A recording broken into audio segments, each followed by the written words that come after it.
आज के वीडियो में संघ आर्थ्रोपोडा के 3 प्रमुख जंतु घरेलू मक्खी मतलब हाउस फ्लाई, झींगा या प्राण मतलब पैलिमोन और मच्छर या मॉस्किटो के बारे में संपूर्ण जानकारी चित्र सहित समझाएंगे। तो पूरी जानकारी के लिए मेरा पूरा वीडियो लास्ट तक देखिए और यदि अभी तक हमारे चैनल को सब्सक्राइब ना किया हो तो सब्सक्राइब जरूर कर लीजिए।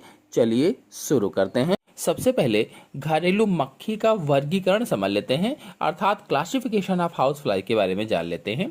तो phylum arthropoda, class insecta, order diptera, family muscidae, genus musca और स्पेसीज डोमेस्टिका। तो घरेलू मक्खी अथवा हाउस फ्लाई का जंतु वैज्ञानिक नाम मुस्का डोमेस्टिका होता है। इसका जंतु वैज्ञानिक नाम क्या होगा? मुस्का डोमेस्टिका है। यदि हाउस फ्लाई के स्ट्रक्चर को देखा जाए तो इसके सिर पर 2 संयुक्त नेत्र होते हैं। जो इसका सिर है, देखिए इस सिर पर 2 संयुक्त नेत्र होते हैं। मतलब घरेलू मक्खी के कंपाउंड आई पाई जाती है। कंपाउंड आई, संयुक्त नेत्र यानी कंपाउंड आई मिलती हैं। और हाउस फ्लाई के दोनों आंखों में 4-4 हजार छोटी छोटी आंखें पाई जाती हैं। क्योंकि हाउस फ्लाई में कंपाउंड आई पाई जाती हैं, अर्थात इसकी आंखों में हजारों छोटी छोटी आंखें होती हैं जो सभी मिलकर के एक संयुक्त आंख बनाते हैं। इसीलिए कहा गया है कि हाउस फ्लाई की आंख में 4000 नेत्रांशक पाए जाते हैं। नेत्रांशक क्या है? छोटी छोटी आंखों के रूप में होते हैं। और हाउस फ्लाई का शरीर, सिर, वक्ष व उदर में बटा होता है। यानी जो हाउस फ्लाई है ये हेड, थोरेक्स और एब्डोमेन में बटी होती है। 3 भाग के रूप में मुख्य रूप से बटी होती है। इसका जो थोरेक्स भाग है, थोरेक्स को भी 3 भागों में बांटा गया है। ये पहले वाला भाग प्रोथोरेक्स कहलाता है, जो पहले है। ठीक इसके पीछे वाला भाग मतलब जो बीच का भाग है, बीच वाले भाग को मीसोथोरेक्स कहते हैं। और ये जो अंतिम भाग है या पिछला भाग है, इसे मेटाथोरेक्स कहा जाता है। इसके मुख में प्रिस्टोमियल दांत पाए जाते हैं। जो इसका मुख होता है, मुख में प्रिस्टोमियल टीथ पाए जाते हैं। और हाउस फ्लाई अथवा घरेलू मक्खी में मुखांग स्पंजी टाइप होता है। जो मुखांग होते हैं ये स्पंजी टाइप होते हैं। और इसके सिर में आगे की ओर 2 स्मॉल एंटेनी पाए जाते हैं। जैसा कि आपको चित्र में दिख भी रहा है, आगे की तरफ 2 छोटे छोटे से एंटेनी पाए जाते हैं। हाउस फ्लाई के थोरेक्स अथवा वक्ष भाग में 3 जोड़ी टांगे होती हैं। 3 जोड़ी। ये जो सबसे पहले हैं ये पहली वाली जोड़ी की टांगे हैं। ये जो बीच में है, बीच वाली दूसरी जोड़ी की टांगे अथवा लेग्स हैं। और सबसे पीछे की तरफ तीसरी जोड़ी के लेग्स होते हैं अथवा टांगे पाई जाती हैं। इस प्रकार से कुल 6 टांगे पाई जाती हैं। नर के अंतिम खंड में 1 जोड़ी आलिंगक अथवा क्लैस्पर्स पाए जाते हैं। जो नर का अंतिम खंड होता है उसमें 1 जोड़ी आलिंगक अथवा क्लैस्पर्स होते हैं। और मादा में अंड निक्षेपक अथवा ओविपोजिटर भी पाई जाती है। और आपको बता दें कि हाउस फ्लाई में मैंडिबल्स नहीं पाए जाते हैं। इसमें मैंडिबल्स नहीं होते हैं। कि नर व मादा मक्खियां पृथक होती हैं। इसका मतलब क्या हुआ कि जो मक्खी है, घरेलू मक्खी, ये एक लिंगी जंतु होती है। इसीलिए कहा गया कि नर व मादा मक्खियां अलग अलग होती हैं, पृथक होती हैं। और इनका जनन काल मार्च, अप्रैल और अक्टूबर तक होता है। यानी मार्च अप्रैल से लेकर के अक्टूबर तक इनका जनन काल होता है या रिप्रोडक्टिव पीरियड होता है। और एक मादा मक्खी एक समय में लगभग 100 से 160 तक अंडे देती है। जो फीमेल हाउस फ्लाई होती है वो एक समय में 100 से 160 तक एग्स देती है। और हैचिंग जो होती है, अंडोत्पत्ति जो होती है, ये 8 से 24 घंटे के बाद होती है। अंडे से निकला जो लार्वा होता है उसे मैगोट कहा जाता है। मैगोट, अंडे से जो लार्वा निकलता है उसको क्या कहते हैं? मैगोट कहते हैं। Point be noted. इसमें 13 खंड होते हैं। पहला खंड विकसित होता है और स्यूडोसिफेलॉन कहलाता है। जो पहला खंड होता है वो विकसित होता है, स्यूडोसिफेलॉन कहलाता है। 3 वक्षीय एवं 9 उदर खंड पाए जाते हैं। लार्वा तरल भोजन ग्रहण करता है। जो लार्वा होता है वो तरल भोजन ग्रहण करता है और ट्रैकिया के द्वारा श्वसन करता है। ट्रैकिया तथा सूक युक्त गद्दियों की सहायता से चलता है। सूक युक्त गद्दियां पाई जाती हैं और उन्हीं की सहायता से चलन करता है। एक पॉइंट आप यहाँ पर जरूर याद रखेंगे कि घरेलू मक्खी का जो लार्वा होता है इसको मैगॉट कहा जाता है, मैगॉट, या इसी को ग्रब भी कहा जाता है, ग्रब। और यह सफेद मुलायम सिलेंडर के आकार का होता है, जैसे सिलेंडर होता है, और पाद विहीन होता है, मतलब इसमें पाद नहीं पाए जाते हैं और इसमें सिर का भाग भी दिखाई नहीं देता है। और अगर यहाँ पर चट्टानी मक्खी की बात की जाए तो चट्टानी मक्खी का नाम एपिस डॉर्सेटा होता है, यानी जो चट्टानी मक्खी होती है उसका वैज्ञानिक नाम एपिस डॉर्सेटा है। और ये प्रायः चट्टानों तथा विशाल वृक्ष के तनों के नीचे कॉलोनी बनाते हैं, जहाँ पर आमतौर पर मनुष्य पहुँच ना पाए या उस मनुष्य का पहुँचना असंभव होता है, वहाँ पर एक कॉलोनी बनाते हैं। तो चट्टानी मक्खी का नाम वैज्ञानिक क्या होगा? एपिस डॉर्सेटा होगा। घरेलू मक्खी का लार्वा कुछ समय के बाद प्यूपा बन जाता है, थोड़े समय के बाद में प्यूपा बन जाता है या प्यूपा के रूप में बदल जाता है, जो प्यूपेरियम में बंद रहता है। जो प्यूपा होता है किस में बंद रहता है? प्यूपेरियम के अंदर बंद रहता है। अनुकूल परिस्थितियों में 4 से 5 दिन में प्यूपा वयस्क में बदल जाता है। और जब अनुकूल परिस्थितियां आती हैं उन परिस्थितियों में 4 से 5 दिन के अंदर जो प्यूपा होता है वो वयस्क में बदल जाता है। मक्खी प्यूपेरियम को टिलिनम की सहायता से तोड़कर बाहर निकलती है। ये टिलिनम क्या है? तो सिर पर एक थैलीनुमा रचना होती है, उसे ही टिलिनम कहा जाता है। नई निकली मक्खी को पूर्ण कीट या इमेगो कहा जाता है, इमेगो। और मक्खी में कायांतरण पूर्ण या हैलोमेटाबोली होता है। जो कायांतरण होता है वो पूर्ण कायांतरण पाया जाता है या होलोमेटाबोली कायांतरण पाया जाता है। आपको यहीं पर बता दें कि कायांतरण के आधार पर कीटों को कई समूहों में बांटा गया है। कायांतरण के आधार पर पहला है होलोमेटाबोली, ये पूर्ण कायांतरण कहलाता है। इसे होलोमेटाबोलस भी कहा जाता है, पूर्ण कायांतरण को। और हेमीमेटाबोलस अपूर्ण कायांतरण होता है, हेमीमेटाबोलस अपूर्ण कायांतरण। और एमेटाबोलस, एमेटाबोलस में कायांतरण अनुपस्थित होता है। और पारोमेटाबोलस में क्रमिक कायांतरण होता है। इनमें से कोई भी पूछा जा सकता है।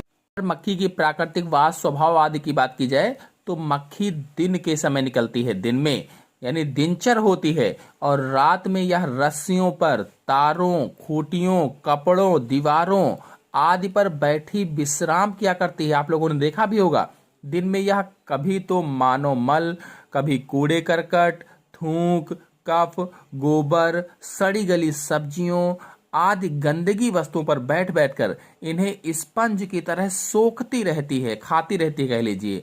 और कभी हमारी भोजन पर, फर्नीचर, पुस्तकों, कपड़ों आदि वस्तुओं पर या फिर हमारे शरीर के घावों पर आदि पर कुछ क्षण भी विश्राम करती है, आकर बैठ जाती है। और अपने मुख उपांगों, पादों, पंखों आदि को साफ करती रहती है और मल त्याग भी करती रहती है। और आपको बता दें कि मनुष्य में हैजा यानी कॉलरा, मियादी बुखार यानी टाइफाइड, क्षय रोग यानी ट्यूबरकुलोसिस, आमातिसार यानी डिसेंट्री, प्रमेह यानी गोनोरिया, संग्रहणी यानी डायरिया, कोढ़ यानी लेप्रोसी आदि घातक संक्रामक रोगों को मक्खी ही फैलाती है। इन सभी रोगों को मक्खी ही फैलाती है। और मक्खी काफी दूर तक तेज उड़ सकती है। मादा मक्खी गीले गोबर, मल, लीद, सड़ी गली सब्जियों आदि में अंडे देती है। जो मादा मक्खी होती है वो कहाँ कहाँ पर अंडे देती है? गोबर, मल पर, लीद पर, सड़ी गली सब्जियों पर आदि पर अंडे देती है, एग्स देती है। और इन्हीं में इसके डिंभक या लार्वा बनते हैं, यानी उन्हीं स्थानों पर इसके डिंभक या लार्वा का निर्माण होता है। अब यदि कोई पूछे कि कंपाउंड आई क्या होती है, तो कंपाउंड आई बहुत से विजुअल एलिमेंट्स की बनी होती है, कई सारे दृष्टि एककों की बनी होती है या विजुअल एलिमेंट्स की बनी होती है। और उन्हें ही नेत्रांशक अथवा ओमेटिडिया कहा जाता है। और हर एक नेत्रांशक अथवा ओमेटिडिया स्वतंत्र रूप से एक पूर्ण प्रतिबिंब बनाता है। यानी जितने भी नेत्रांशक होते हैं वह सभी स्वतंत्र रूप से एक पूर्ण प्रतिबिंब का निर्माण करते हैं या पूर्ण प्रतिबिंब बनाते हैं। चलिए अब दूसरे मोस्ट इम्पॉर्टेंट जंतु पैलिमोन अथवा प्राण अथवा झींगा के बारे में संपूर्ण जानकारी चित्र सहित समझा देते हैं। सबसे पहले इसका वर्गीकरण समझ लेते हैं, अर्थात क्लासिफिकेशन ऑफ पैलिमोन अथवा प्राण के बारे में जान लेते हैं। तो जगत अथवा किंगडम एनिमिलिया, फाइलम अथवा संघ आर्थ्रोपोडा, उपसंघ या सब फाइलम क्रेस्टेसिया, वर्ग अथवा क्लास मलाकास्ट्रैका, गण डेकापोडा, उपगण यानी सब ऑर्डर डेंड्रोब्रैंकिएटा, कुल पेनिडेई और वंश अथवा जीनस पैलिमोन। तो पैलिमोन आर्थ्रोपोडा संघ के क्रेस्टेसिया वर्ग से संबंधित है। जो आर्थ्रोपोडा संघ मैंने समझाया था आपको पिछले वीडियो में, उसके क्रेस्टेसिया वर्ग से संबंधित है ये। और सामान्य इसका नाम क्या है, तो झींगा मछली नाम होता है। झींगा मछली इसको कहा जाता है, अथवा प्राण कहा जाता है अंग्रेजी में। प्राण याद रखेंगे, प्राण के नाम से कई बार कॉम्पिटिटिव एग्जाम में क्वेश्चन आते हैं।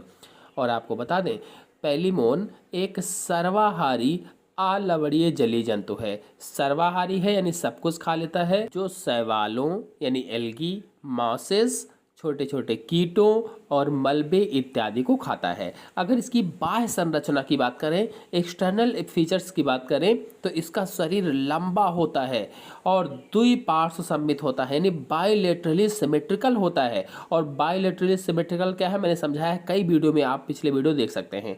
तो इसका शरीर कैसा होता है, लंबा होता है, बायलेटरली सिमेट्रिकल होता है। इनका जो शिशु होता है वो सफेद रंग का होता है। शिशु कैसे होते हैं, सफेद होते हैं, व्हाइट कलर के होते हैं। वयस्क हो जाने पर यानी मैच्योर हो जाने पर पीला, नीला या हरिताभ हो जाता है, अथवा पीला जैसा दिखेगा या नीला जैसा दिखेगा या हरित जैसा दिखेगा। इस पर भूरे या नारंगी लाल रंग के धब्बे दिखाई देते हैं। और जो वयस्क अथवा मैच्योर पैलिमोन होता है, इसका शरीर का जो अग्र छोर है, अग्रभाग शिरोवक्ष कहलाता है या सिफेलोथोरैक्स कहलाता है। और पश्च भाग एब्डोमेन में बटा होता है, यानी पश्च भाग एब्डोमेन होता है, आगे का भाग सिफेलोथोरैक्स कहलाता है। और वयस्क शरीर में कुल 19 खंड पाए जाते हैं। अगर मैच्योर है तो उसमें टोटल 19 सेगमेंट पाए जाते हैं, 19 सेगमेंट होते हैं। यदि इसके सिफेलोथोरैक्स की बात करें या शिरोवक्ष की बात करें, तो ये दृढ़ होता है यानी कठोर होता है, अनजॉइंटेड होता है यानी उसमें संधियां नहीं पाई जाती हैं, जोड़ नहीं पाए जाते हैं, और बेलनाकार होता है। और इसके अग्रभाग पर जो सिर है, सिर के ऊपर एक दांतेदार प्रवर्ध रोस्ट्रम पाया जाता है। रोस्ट्रम होता है, दांतेदार जो प्रवर्ध है उसे क्या कहते हैं, रोस्ट्रम। बिल्कुल रोस्ट्रम की तरह से होता है, इसको आप रोस्ट्रम भी कह सकते हैं। और पृष्ठ ढाल के पिछले भाग को कैरापेस कहा जाता है। जो पृष्ठ ढाल है इसके पीछे वाले भाग को कैरापेस कहा जाता है, यानी डॉर्सल शील्ड के पिछला भाग जो होता है उसे कैरापेस कहा जाता है। और यह वक्ष के दाएं बाएं गिल आवरण की तरह स्वतंत्रता पूर्वक नीचे लटका हुआ दिखाई देता है। दाएं और बाएं स्वतंत्रता पूर्वक लटका रहता है। शिरोवक्ष में 13 जोड़ी उपांग होते हैं। जो सिफेलोथोरैक्स है इसमें 13 जोड़ी अपेंडेज पाए जाते हैं या उपांग पाए जाते हैं, जिनमें से जो 5 हैं ये शीर्षस्थ यानी सिफेलिक्स होते हैं। जो 8 जोड़ी वक्षीय उपांग हैं या थोरैसिक्स अपेंडेज होते हैं। 5 जोड़ी जो सिफेलिक्स होते हैं या शीर्षस्थ उपांग जो होते हैं, ये अगले सिरे से क्रमशः अगर इनको देखा जाए तो प्रसरंगिकाएं यानी एंटीन्यूल्स होते हैं, श्रृंगिकाएं यानी एंटीनी होती हैं, और चिम्बुक यानी मैंडिबल्स होते हैं। लघु जंभिकाएं पाई जाती हैं और जंभिकाएं यानी मैक्सिली भी पाई जाती हैं। तो इस प्रकार से ये 5 हो जाएंगे। वक्षीय उपांगों में अगले 3 जोड़ी जंभक पाद यानी मैक्सिली पीड्स पाए जाते हैं। जो वक्ष के उपांग हैं या थोरैसिक जो अपेंडिज होते हैं, उसमें थोरैसिक अपेंडिज में मैक्सिलीपीड पाए जाते हैं। और मैक्सिलीपीड कितने होते हैं, 3 जोड़ी मैक्सिलीपीड्स पाए जाते हैं। और पिछले 5 जोड़ी चलन टांगे होती हैं या वॉकिंग लेग्स होती हैं। और आपको बता दें, मैक्सिलीपीड जो होते हैं ये भोजन लेने और उसे उचित स्थिति में पकड़ने का कार्य करते हैं। भोजन को लेने का कार्य करते हैं, भोजन को पकड़ने का कार्य करते हैं, और ये श्वसन में भी सहायता करते हैं, श्वसन भी करते हैं। जो एब्डोमेन है अथवा जो उदर है, उदर भाग सुविकसित होता है और इसमें 6 संधित या जोड़ युक्त गतिशील खंड पाए जाते हैं। इसमें 6 खंड पाए जाते हैं और ये खंड गतिशील होते हैं। और एक शंख रूपी टेल्सन भी पाया जाता है। 6 संधित जोड़युक्त खंड है और एक शंख रूपी टेल्सन भी होता है, किसमें, एब्डोमेन में। और उदरीय कटक या एब्डोमिनल स्केलेटरीज एक दूसरे से पृथक होते हैं, अलग अलग होते हैं और वलय जैसे होते हैं। और प्रत्येक एब्डोमिनल स्केलेटरीज जो होता है, एब्डोमिनल स्केलेटरीज में ऊपरी चौड़ी प्लेट को टर्गम कहा जाता है, टर्गम, और नीचे की प्लेट को स्टर्नम कहते हैं, और पल्लों के समान पार्श्वों की प्लेटों को प्लूरा कहते हैं। जो पल्लों के समान पार्श्व की यानी बगल की प्लेटें होती हैं उसको प्लूरा कहा जाता है। तीसरे और चौथे उदरखंडों को छोड़कर सभी उदरखंडों में एक जोड़ी कब्जा संधियां पाई जाती हैं या हाइंग जॉइंट्स पाए जाते हैं, जिनके कारण उदरखंड एक दूसरे पर केवल ऊर्ध्वाधर दिशा में गति कर सकते हैं, यानी ऊपर नीचे गति कर सकते हैं। उदर के या एब्डोमेन के प्रत्येक खंडों में एक जोड़ी उदरीय उपांग पाए जाते हैं और इनमें से 5 जोड़ी तैरने के लिए प्लोपाद होते हैं, यानी पेलियोपोड्स पाए जाते हैं। प्लोपाद यानी पेलियोपोड्स होते हैं और जो पैडिलों की भांति कार्य करते हैं, जैसे पैडिल होते हैं बिल्कुल उसी तरह से कार्य करते हैं ये। और छठी जोड़ी जो होती है पश्चपाद होता है या यूरोपॉड्स होते हैं। 5 जोड़ी तैरने के लिए पेलियोपाड्स होते हैं और जो छठवीं जोड़ी होती है यूरोपॉड्स कहलाते हैं, जो टेल्सन के साथ मिले हुए हैं और मिल करके पुच्छ भाग यानी टेल फिन का निर्माण करते हैं या पूंछ बनाते हैं।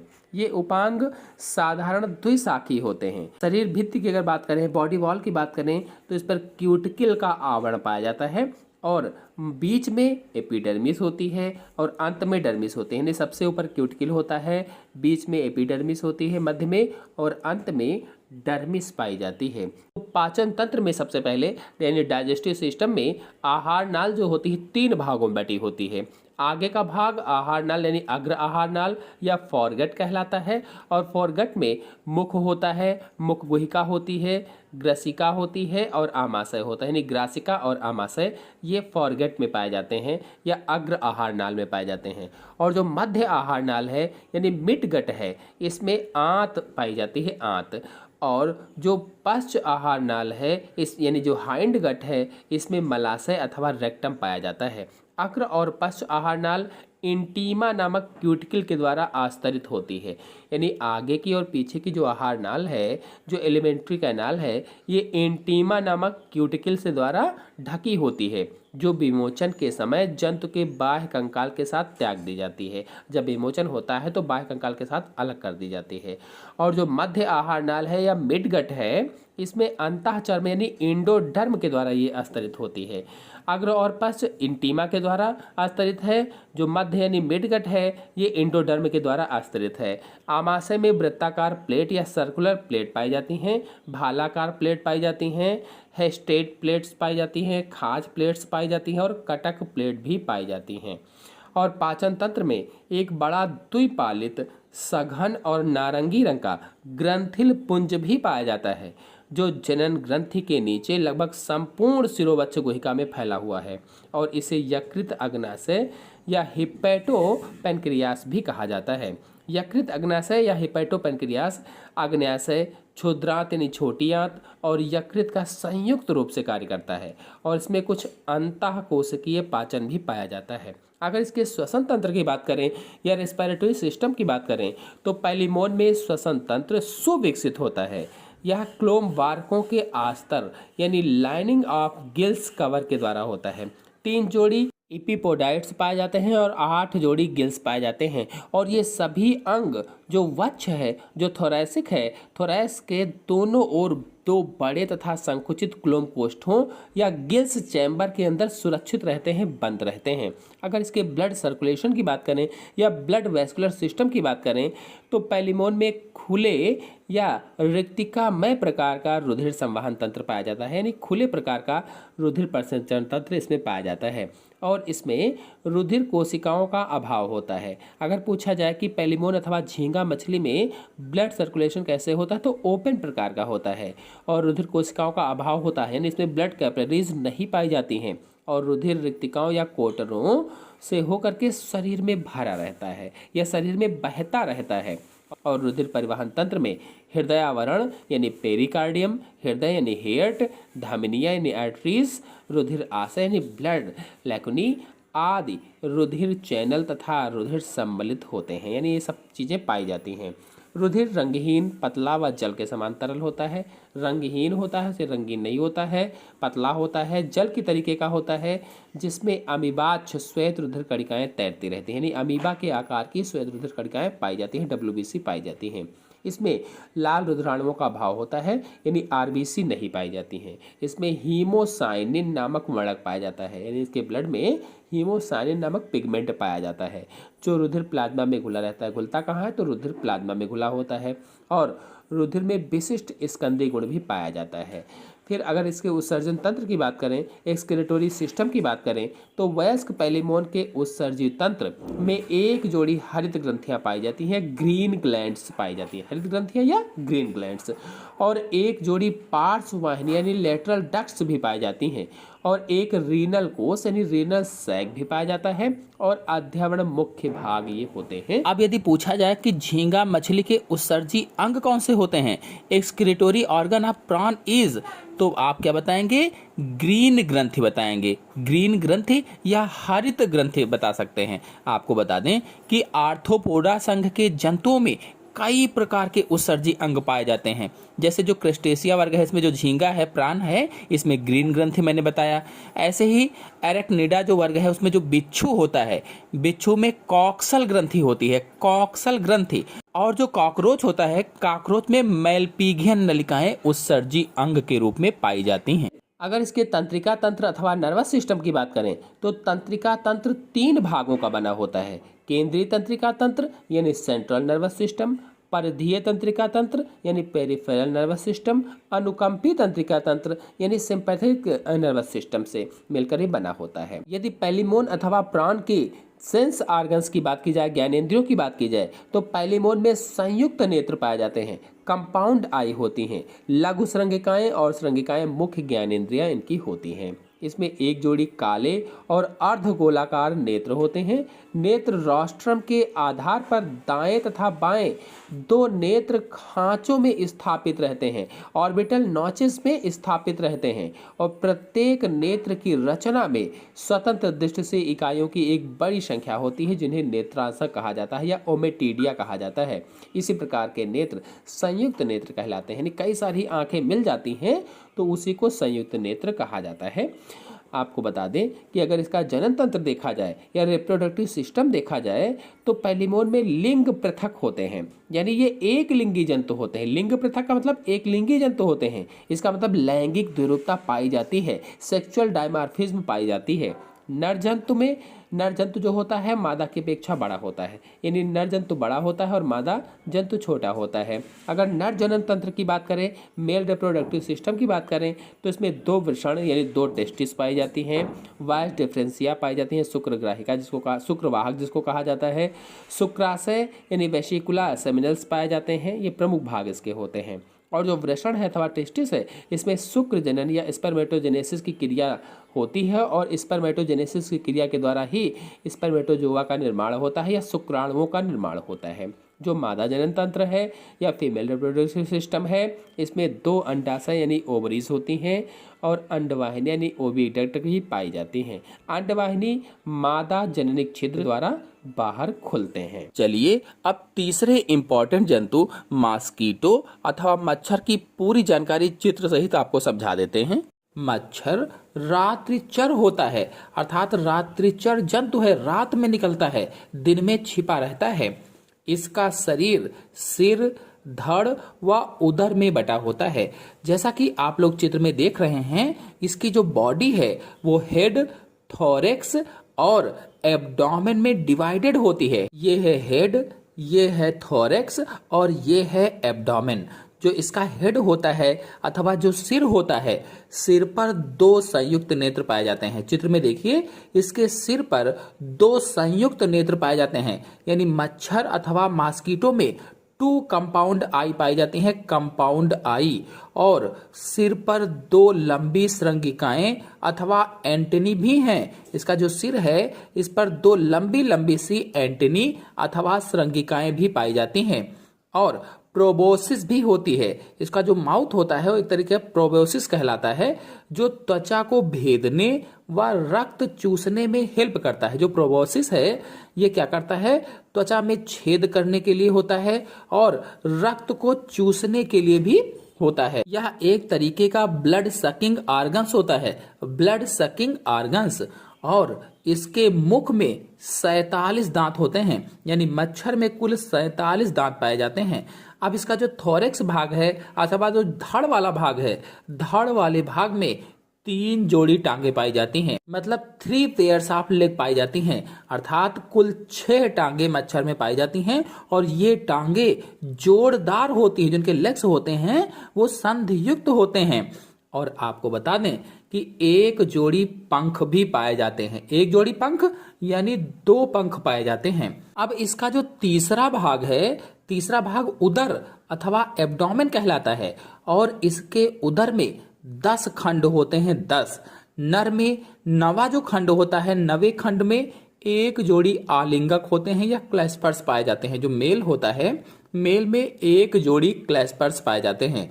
और जो फीमेल होता है, जो मादा होती है, मादा में आखिरी खंड में एक जोड़ी गुदलूम पाए जाते हैं, गुदलूम।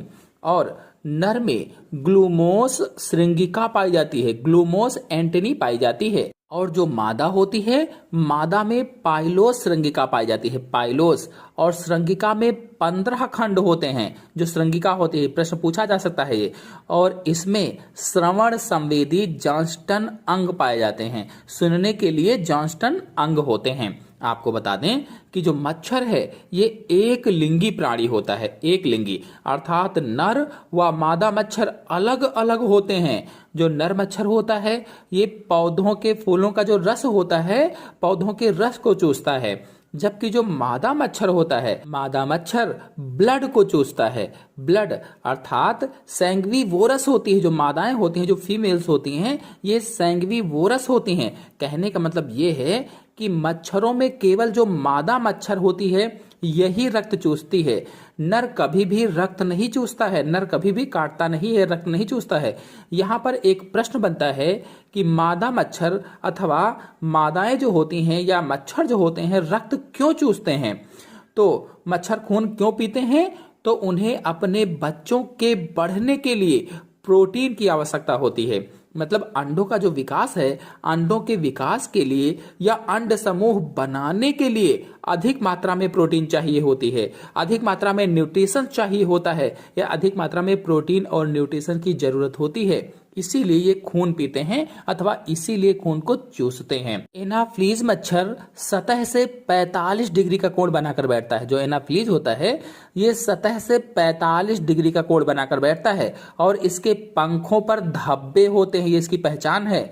जबकि जो क्यूलेक्स होता है, क्यूलेक्स मच्छर सतह के समांतर बैठता है, सतह के समांतर, और इसके पंख बिल्कुल सादे होते हैं। और इनके अलावा जो एडीज एजिप्टी होता है, ये जो एडीज होता है ये सतह के समांतर बैठता है और इसके पंखों पर काली व सफेद धारियां होती हैं। मतलब ये जो एनाफ्लीज मच्छर है इसके पंखों पर धब्बे होते हैं, जो क्यूलेक्स मच्छर है इसके पंख सादे होते हैं, और जो एडीज मच्छर है इसके पंखों पर काली व सफेद धारियां पाई जाती हैं।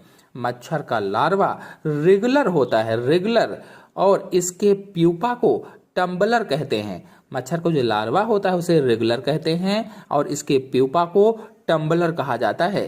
प्यूपा से नए निकले मच्छर को इमेगो कहते हैं। जो प्यूपा से नया मच्छर निकलता है उसे इमेगो कहा जाता है। और मच्छर में कायांतरण पूर्ण या होलोमेटाबोली होता है, होलोमेटाबोली। आपको बता दें कि मच्छरों से होने वाली बीमारियों में कौन कौन सी बीमारियां होती हैं? Malaria, dengue, filaria, chikungunya, encephalitis, Zika, yellow fever आदि प्रमुख बीमारियां मच्छरों के द्वारा फैलती हैं। और इसके अलावा और भी बहुत सारी बीमारियां मच्छरों से फैलती हैं।